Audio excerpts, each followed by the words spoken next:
Here is our new guy. He was very hesitant at first. It took a lot of coaxing to get him out of his cup. Look, he even jumps here. That's how startled he was at my fingers.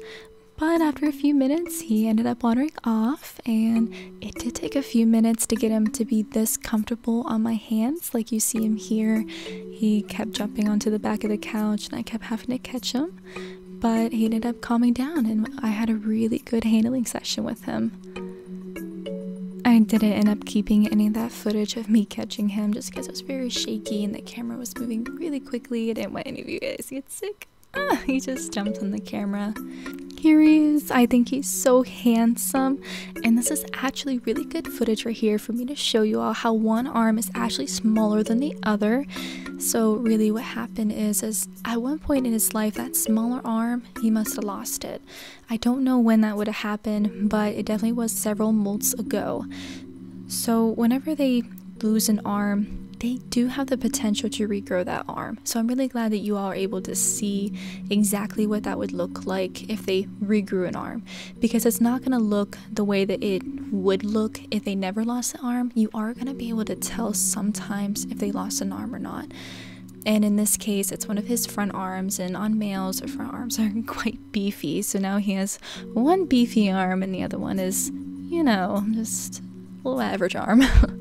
So it's going to regrow, it's going to function, it's going to move, it's going to be okay. It just isn't going to look the way that it would have looked if he didn't lose the arm. But for it to look the way that his regrown arm looks like right now, it will take a few molts. It's not going to be the next molt. And this has no reflection on the breeder whatsoever. These types of things can happen.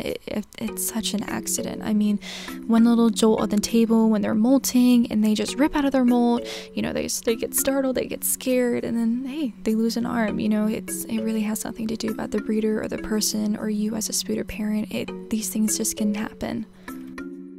As you can tell though, this does not affect him in any way. He is hopping around just fine, and he has eaten way more for me than Ray the spooder has ever eaten for me in his entire life. So he is a really good boy. He loves exploring inside of his little home, and he's very active. You can see here jumping around like this. You know, he seems very active, very alert. I really enjoy this handling session with him so much. I probably had him out for about 30 minutes here. I've never been able to do that with any males ever in my entire life of having male jumping spiders. Just something about males, they're a little bit more skittish, hesitant, a little bit more scared in some ways. But he was just fine. He pretty much wandered around and handled just like any of my other female jumping spiders would be. Now, trust me, I don't get jumping spiders for handling them.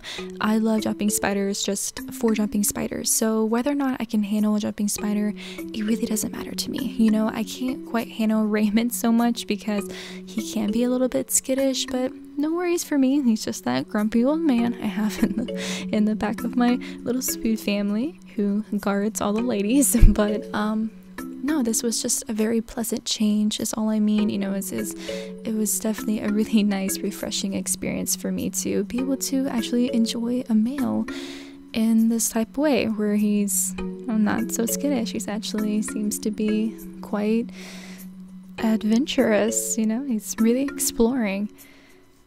So I don't really think I actually even mentioned this. I mean, you've all have probably read the heading to this YouTube video, but he is a male Regius Phidippus jumping spider, and I'm not so sure on his age because where I get them from, they don't really put the molt stage that they're at. They just say juvenile, adult.